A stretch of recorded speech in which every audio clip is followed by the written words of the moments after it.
This week on Myths and Legends, it's 4 small stories of dogs. You'll see how the male Norse deity Loki ends up as the grandmother of a famous horse.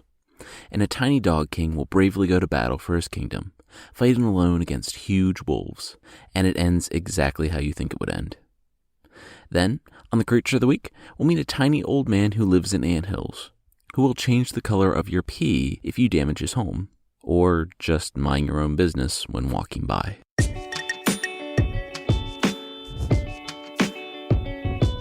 This is the Myths and Legends Podcast, Episode 9, Generations.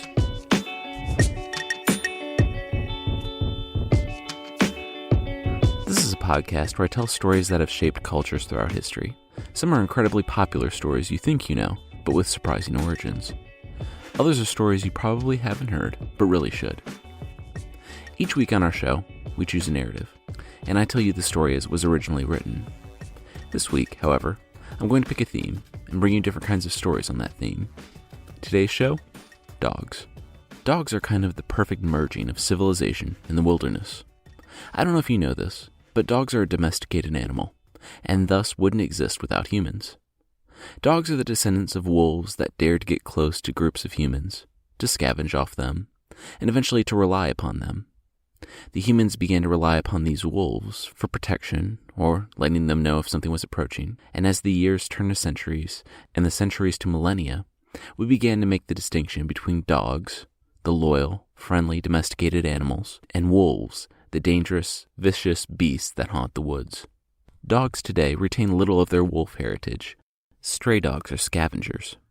They spend a few hours a day eating what they can find, and then the rest of it just goofing off. They don't spend time in packs, but are accompanied by 1 or 2 other dogs. Still, the wolf is inside them. They aren't so far from their wild forefathers that they are a different species or anything, as you can easily find dog-wolf hybrids that are domesticated, yet have those wild strains in them. As everything, the difference between a dog and a wolf, of civilization and the wilderness, exists on a continuum. The 4 stories I'm going to be telling today explore that continuum, starting in the time of myth, when a wolf was the ultimate foe of gods and men. In the second tale, I'll explore the stories of the black dog, a beast of near mythic proportions that represents the line dogs walk between hunter and protector. Then, we'll meet the dog king of Denmark, which is exactly what it sounds like. He's from a time when both humans and dogs were little better than animals. Then I'll finish out with a legend of the saddest dog story you've ever heard.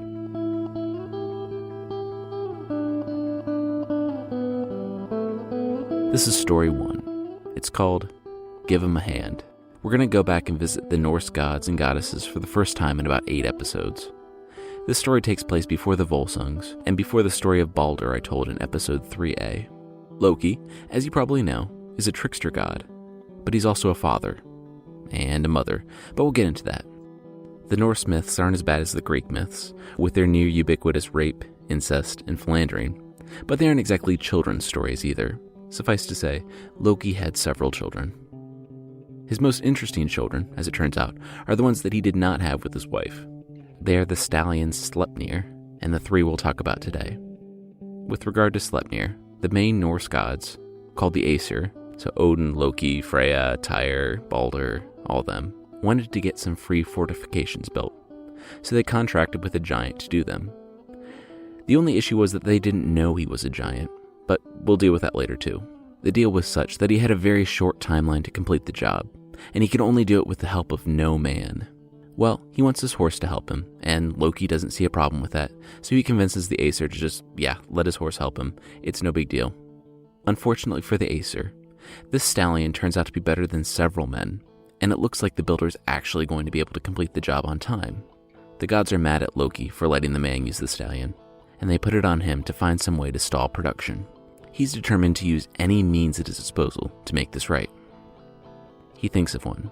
He transforms into a beautiful mare, and the stallion can't handle it and chases Loki, in the form of a beautiful female horse, into the forest. Loki finds that he can't lose the stallion, and the stallion chases Loki, and the builder chases the stallion all night, and they lose a whole day of work. The builder finally gives up and returns, and finds that the Aesir, the Norse gods, have made the discovery that the builder is a giant. The relationship between giants and the Norse gods is very complex. Suffice to say, they mostly hate the giants mostly hate them, but they also get together with the giants and have children with them. It's very confusing. And Thor's big thing is that he's a giant killer, as we'll see here. So because he's a giant, they can disregard their oath to him, and they call on Thor, who smashes his skull in with a hammer. Done and done.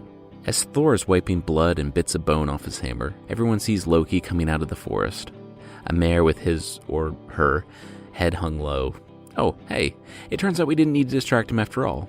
He was just a giant, so we had Thor kill him, and we don't have to pay him, they say to the downtrodden Loki. What's your problem? Well, the stallion caught Loki, and it did what stallions do to mares that they're very attracted to. The plan having backfired for Loki in the worst way possible, he then finds that he's pregnant. After however long the gestational period is for beings that are half horse and half god, he gives birth to Sleipnir, the 8-legged horse that Odin rides around on. Then I hope he sat down and did some serious thinking about his life and all that his hijinks have gotten him. But as we know with Balder, Loki just keeps on being Loki. Oh, and remember that Grani, Sigurd's horse from episode 3C, was the child of Sleipnir? Well, that would make Loki his grandmother. Yeah, mythology is weird. Anyway, at another point in time, Loki also gets together with a giantess, and this time Loki is in the form of a male. And it's weird that I even need to specify that. With her, he has 3 children, the Midgard serpent, Hel, spelled Hel, and Fenrir, also called Fenris Wolf, but we'll call him Fenrir here. The children were brought up in the land of the giants, Jotunheim, and there were terrible prophecies said about all 3 of them. So terrible that Odin demanded the children be brought before him. They were, and he immediately seized the serpent and cast it down into the sea that surrounds the world. It kept growing and growing, though, until it encircled the whole world and started biting its own tail. When he finally lets go, that's the end of the world, but as we'll see, the Norse gods are really cool with delaying the inevitable. Hel is a bit more reasonable, and while she can't stay in the world, Odin gives her a realm to rule. You'll remember that Sigurd mentioned Hel when he killed Fafnir, and she is an underworld-esque figure.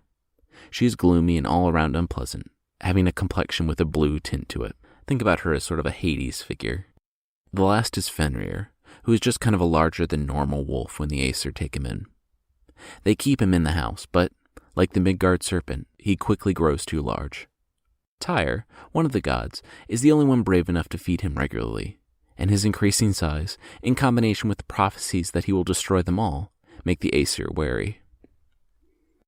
They decide that something must be done. Fenrir must be bound so that they can control him.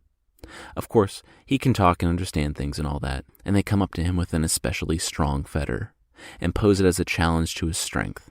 He looks at it, and consents to let them wrap him up. He smirks, and the first time he flexes his muscle, that fetter was shredded faster than one of the Incredible Hulk's shirts. Fenrir's strength was increasing daily, so when they came to him with a fetter that was twice as strong as the first, he figured it was risky, but he could do it. He thought about it, and knew that he would need to do risky things to gain renown, and allowed himself to be fettered. It takes a bit more straining, but he was able to tear it. He was panting, but he did it. The Aesir were panicking. That was the strongest thing they could make with the materials that they knew of. Odin sent a messenger to the land of the Dark Elves to seek out a dwarf who could craft something. They know just the thing, and forge Gleipnir. The messenger brings back this thin, silken ribbon the dwarves assure him is impossible to break. It's impossible to break because it's made out of 6 impossible things that don't exist. The noise of a cat's footsteps, the beard of a woman, the roots of a mountain, the sinews of a bear, the breath of a fish, and the spittle of a bird. They invite Fenrir to an island in the middle of a lake and show him the ribbon. Everyone tries to break it to demonstrate its strength, and no one can. Fenrir is suspicious. If he did break this ribbon, it would offer no renown since it looked so weak. If he couldn't, then it was made from cunning and treachery. He refused to be bound by it. He explained that if it was treachery, they would either kill him or leave him in this remote place. He said to try it, he would need a show of good faith. He needed one of the Aesir to put their hand in his mouth. If it was a normal ribbon, the god wouldn't have anything to worry about. If he couldn't break it, and they unbound the wolf, the god would also not have anything to worry about. However, if this was treachery, and they tricked him and didn't unbind him, then the god would lose as much as Fenrir could get. The Aesir hesitated. Fenrir noticed the half-second and realized that he had them. He was surprised when Tyr, after a moment of hesitation, raised his hand. Fenrir looked at him. This was the one that had been brave enough to come and feed him when the others saw him as a monster. If he had anything close to a friend among the Aesir, it was Tyr. Why did it have to be Tyr who stepped up? They were now locked on a course that would make them enemies, and their relationship that had previously been one of a caretaker and his ward would now be known only for the violence that will take place between them. Tyr knew what needed to be done, though.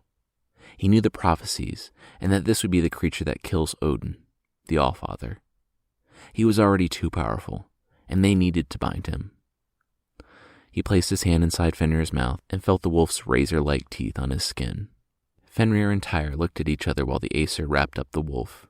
The time came for him to test his strength, and he strained against the ribbon, but it only hardened. Fenrir looked at his friend, and Tyr looked at the animal he had cared for. There was no mistake what was happening now, since all the Aesir were cheering that they finally trapped the beast. Rage at the betrayal welled inside Fenrir. Tyr didn't move his hand, though. He kept his word, even as he felt the wolf's jaws close around it, even as it snapped off and he pulled his stump of a wrist out. He chose to pay the price for his people. I like to think that he both feared and pitied Fenrir, and gave up his hand in order to compensate for binding him. Fenrir would become the monster they all feared, and while he maimed Tyr here, he would kill Odin at Ragnarok. Tyr would be forever without a hand, but he would be held in great renown because he had been brave enough to sacrifice that for his people, when none other had been willing to step forward.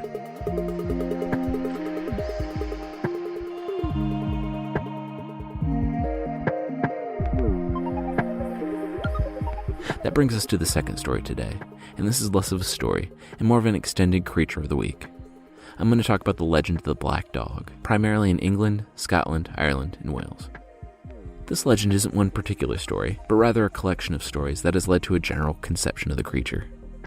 The black dog is a large beast, often the size of a calf or small cow, that haunts the wilderness.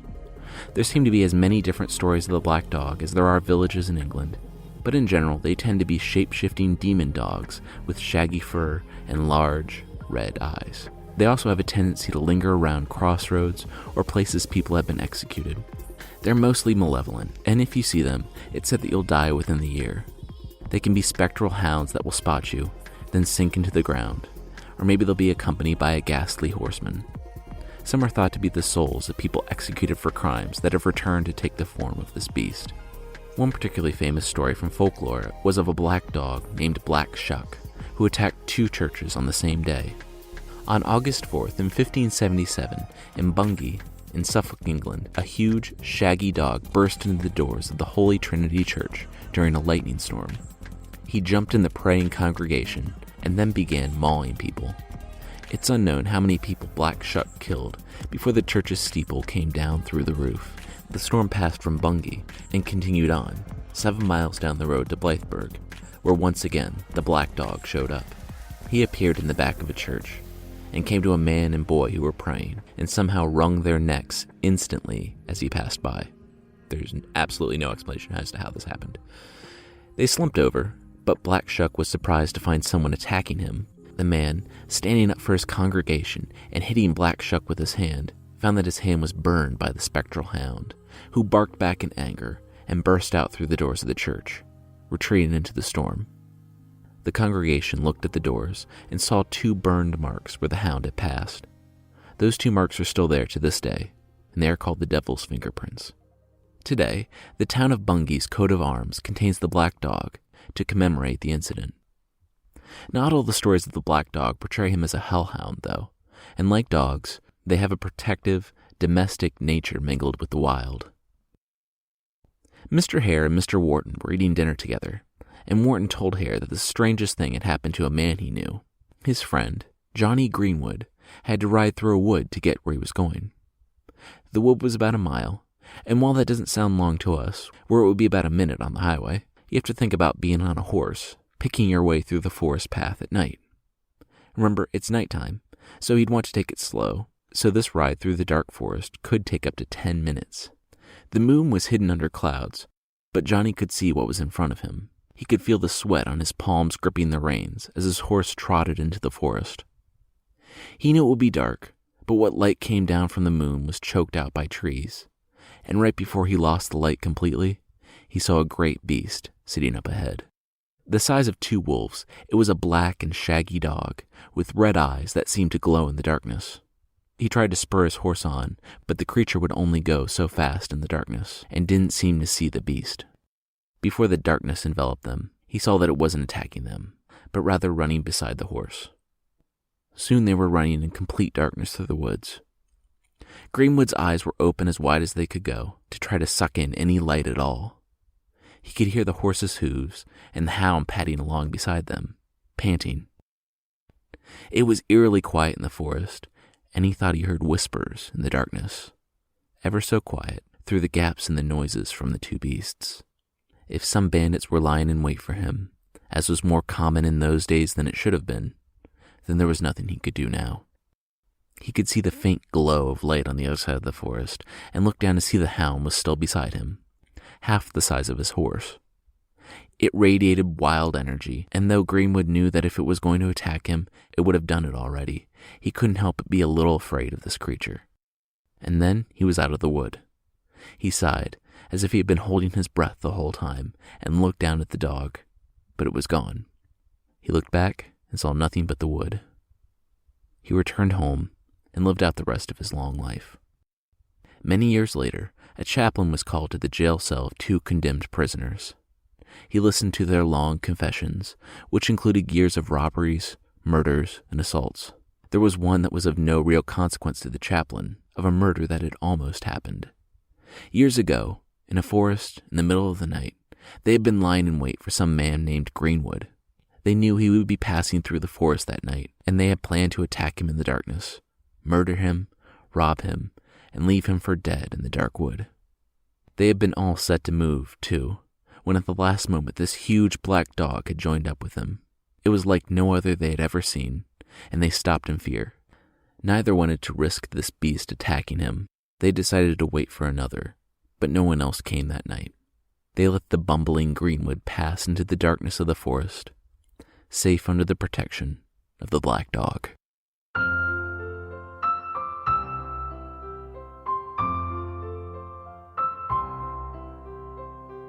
This brings us to the third story, the Dog King of Denmark. Before I begin, in this story, I'm using a couple different accounts of tiny dog kings in Scandinavia, because apparently there were multiple tiny dog kings in Scandinavia in the Middle Ages. If a territory or kingdom was conquered, the overking might place a small dog in charge of the defeated people, as an extreme insult. This one is set just a few years after the saga of the Volsungs.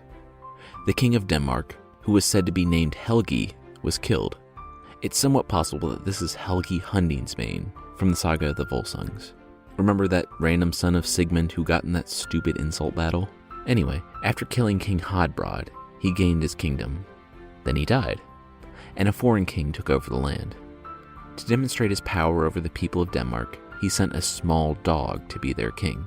But he made it clear that the person who told him of the death of the dog would be executed. The Danes then took it more seriously and took care of the little guy. There's one source that describes the actual reign of the small dog, with him having a castle, crown, and being dressed in kingly clothes. He also signed documents with a paw dipped in ink, which is actually really hard to get a dog to do if you have one. There are differing accounts on his death, but the one I liked the most was that the wolves attacked the castle en masse. Now, I have a miniature dachshund, and she's very dumb. I love her, and me calling her dumb isn't me being mean, it's a statement of fact. She doesn't know a lot of things, but the thing she doesn't know the most is how small she is. It was the same way with the Dog King. He led the charge against the wolves, sprinting out in front of his soldiers. It could have been because he was a brave, inspiring leader, but also because he was a tiny dog who didn't know he was a tiny dog.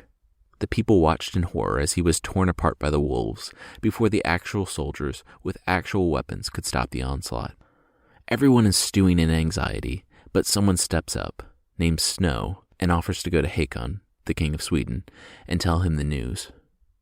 He travels and meets with the king, and through a series of riddles, he gets the king to say that the dog died, and thus, via loophole, doesn't get executed.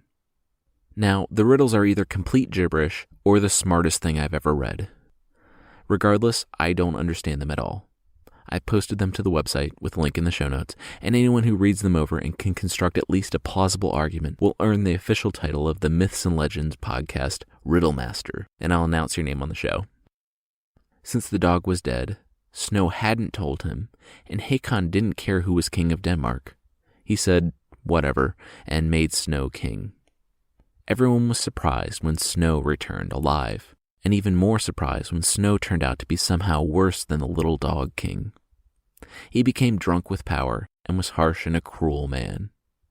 There were dissidents in his court, and a man named Roth spoke out against him. King Snow intended to kill the man, but he didn't want to be seen as harsh, so he tried to send him to his death under the guise of an errand. He sent him to a giant that was supposedly prophetic, believing that Roth would be killed after any interaction with the giant. He wants Roth to ask the giant how he, King Snow, will die. The giant is hostile at first, and demands 3 true sayings from Roth, or else she'll kill him. He says 3 true sayings, and the giant relaxes. They talk, and Roth asks how King Snow will die. The giant refused to say anything more, but gave Roth a pair of beautiful gloves to give to King Snow. Back in Denmark, Roth presented the gloves to Snow, who was annoyed that Roth was still alive, but the gloves were a nice consolation. That day, he was going to preside over an assembly. He stood up in front of the crowd and put on the gloves that he had received from the giant. He wanted everyone to know that he was completely powerful, and even the giants were sending him fantastic gifts. He had not thought about the question he had sent Roth to ask, though, or about the implication of the giants giving Roth the gloves as an answer. The gloves fit perfectly, and as soon as they were snug on his hands, they began to itch. It was only a little at first, but soon it was so bad that it stopped him from talking. Then he started screaming. A black mass swarmed up from his gloved hands, following along his body. He pulled one glove off and shrieked at the bloody, eaten waste that was left of his hand.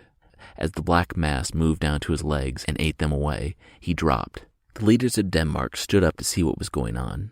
They saw fleas scurrying off in every direction, away from the half-eaten corpse of Snow. The successor to the Dog King had been eaten alive by fleas that had come off his magic gloves. The man that was so adept at wordplay that he avoided death at the hand of the Swedish king to become king himself had ignored the most obvious answer to the question that he posed to the giant. The gloves that she gave him were to be his manner of death, as they were enchanted with multiple hungry fleas that would come out the moment he put them on. I can imagine the air was thick with irony as the leaders gathered around Snow's corpse. Not only was the man who succeeded the Dog King somehow worse than the dog, but he died by being bitten to death by fleas, where his predecessor had died rushing out to defend the kingdom. Both, however, were completely oblivious to basic facts that could have saved their lives.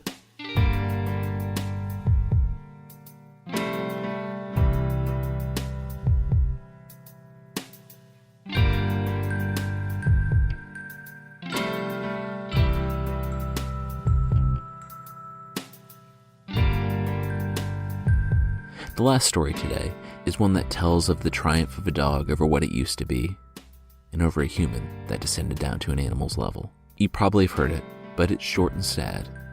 It's the story of Gelert.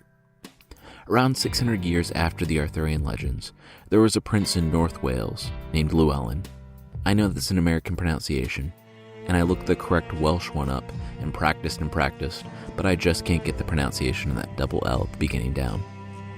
He was gifted a dog by King John of England, who you might know better as the villain in many of the Robin Hood stories. This was a large, gray dog the prince named Gelert, who often accompanied the prince on his hunts. One day, though, he refused and wanted to stay back in the prince's home with his infant child. The infant was sleeping, and once again, as the father of an infant, I can't imagine leaving my son to take an hours-long hunt, but that's precisely what the prince did. He left Gelert in the cabin with his son and went hunting. The sun was going down, and the prince needed to return. He began to be able to see his breath in the air, and through his breath he could see the light of his home far off.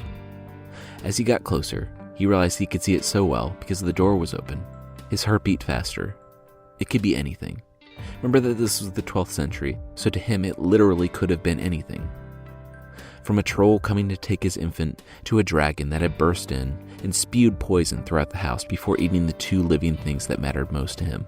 He dropped what he had killed on his hunt and drew his sword. As he approached the house, he hesitated to crane his neck around the door, wanting, but not wanting, to see what was inside. He saw his dog and realized that it was so much worse than he could have ever imagined. His dog was sitting there, panting, covered in blood. His eyes darted to his son's bassinet, but it had been overturned on the floor, and the blankets were bloody as well. His most trusted companion had killed the one thing that had mattered more to him, his son, and he had the gall to sit on the floor and act as if he should be praised. The prince wanted to check the bassinet, but he looked at Gelert and saw the specks of flesh on the beast's mouth, and knew that he didn't want to see what scraps the dog had left of his son. With equal parts rage and sorrow, he attacked Gelert with his drawn sword. After the first stab, Gelert knew what was happening, but he didn't fight back. He only yelped until he couldn't yelp anymore, staring at the pain-racked face of his master. Tears, which preceded wild, uncontrollable sobbing, streamed down the prince's face. The dog was dead in front of him, his sword hot with its blood, but he could still hear the yelping. He stopped and listened. It wasn't the dog, but it was coming from the other side of the room. The prince scrambled to his feet when he heard the bawling of his infant son from underneath the bed. The boy was hungry and scared, but otherwise okay. It was then the prince noticed something else in the room. In the corner, out of view of the door, was the corpse of a massive wolf, long cold, with blood congealed on his torn throat. The prince, clutching his son to his chest, had made a horrible mistake. He could tell from the back of the boy's shirt that Gelert had lifted him from the bassinet and hidden him before the wolf could attack. It made sense now, why Gelert didn't fight back when the prince had put him down. The look on the dog's eyes when he saw that the prince was enraged with him. The prince could only guess at the sad, confused final thoughts of Gelert. Didn't he do a good job in protecting the boy? Why was the prince, his friend, hurting him? It was said that Prince Llewellyn didn't smile again after that day, and that he could still hear, from time to time, the final, pained yelp of his friend, Gelert. These stories are as much about our relationship with the canine as they are about the canine's relationship with the wild. It's not surprising, given that, as I said at the top of the show, without humans, dogs wouldn't exist. In the story of the Dog King, a dog was trusted and lauded, and actually might have been a better ruler than his human successor, though it's complete speculation on my part on that one. It's interesting to consider the cause and effect in the story of the Norse gods, too. They are destiny junkies, and one has to consider whether the prophecy that Fenrir would destroy them all was self-fulfilling, meaning that their reaction to the prophecy had led them to binding Fenrir and turning him into that enemy that would destroy them all. Lastly, the story of Gelert shows how humans and dogs can have a lasting impact on each other. Even though the prince believed Gelert to be the worst type of monster, Gelert remained the hero, and he didn't fight back even when his life was being ended by the very person he loved most, due to a hasty error in judgment. It's an instance where human and animal switched places, with the prince having acted rashly based on emotion, and the dog restraining himself out of self-control and love, even to his own death. Speaking to us about the relationship between civilization and the wilderness, human and animal, and how delicate the divide between the two can be. That's it for this week. Next week, we're going to go farther back than we've ever been before, and I'm starting the original story of the labors of Hercules. Or, if it was one of those terrible internet ads, this demigod discovered 12 weird tricks to stop aging. Dermatologists hate him. I recorded last week's show before The Little Mermaid, so there are a ton of people to thank. Thanks so much to History Goes Bump, Grandma Canoe, Cersei T, Maureen Karen 13, Evil Jedi Hamster. I think it should really be Evil Sith Hamster, but whatever. Eli No, Why Is It So Hard to Get a Name? Miranda McSee, Sir Teddy III, Rooney 1888, and QWERTY UIOP 117. For the last person, I'm sorry about your mom, and I'm glad I could help in some small way. I hope she's doing better now and that you're able to get some sleep. If you want to leave a review, links are in the show notes, but you can go to itunes.mythpodcast.com. Also, thanks to everyone who's reached out on Twitter with feedback about the show and suggestions for future episodes. It's really awesome to hear from you, so please keep it coming. My Twitter handle is @mythpodcast. I also tweeted a picture of Abbie, my miniature dachshund, so there's a link to that in the show notes too. The creature this week is from Philippine mythology, and he's called the Nuno Sapunso, which translates to Old Man of the Mound, and I'll just call him that from now on, to keep from messing up the pronunciation anymore. He's a very little old man with a long gray beard who lives in an anthill or termite mound. He's a very angry man, though, and will do harm to anyone who destroys, disturbs, or even walks by his mound without first asking permission. You know, because all those are the same thing. Oh, and when I say anthill or termite mound, I don't mean the little things that are inches tall, but the mounds that are 3 to 6 feet or much, much taller. They're often thought to inhabit not just mounds, but to live underneath large rocks, trees, riverbanks, caves, or backyards. So basically everywhere. There are many ways to avoid the wrath of the old man. Little kids are advised not to play outside between noon and 3 p.m., and to be home by 6 p.m. Children also need to be quiet in places where the Nuno might dwell. So, once again, everywhere. Like The Little Mermaid, this just seems like a ploy to blackmail kids into being quiet and getting home on time. If you need to pass through a field of anthills at a bad time, you can tell him, "I mean no harm as I pass through your territory, old man of the mound," and he might let you through. If you don't do this, or if he's just having a bad day and doesn't care if you ask permission, the Nuno can curse you. What, you may ask, might that entail? Well, it goes from kind of funny to terrifying to downright weird. A curse from the old man of the mound may result in copious amounts of back hair, swelling or pain on your body, vomiting blood, or the worst and weirdest of all, urinating black liquid.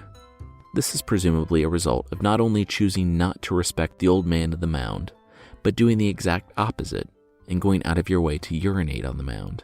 So, when in doubt that a mythological creature might be living in something, maybe don't pee on it.